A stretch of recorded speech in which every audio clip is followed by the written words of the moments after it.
gràcies per ser aquí i gràcies per fer-me sentir part d'aquest poble que, tot i no haver-me vist néixer, m'ha vist créixer d'una altra manera.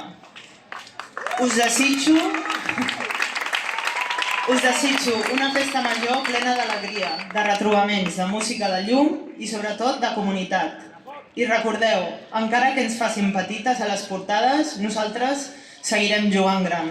Visca l'esport, visca Sant Cebrià i bona festa major, Tiana!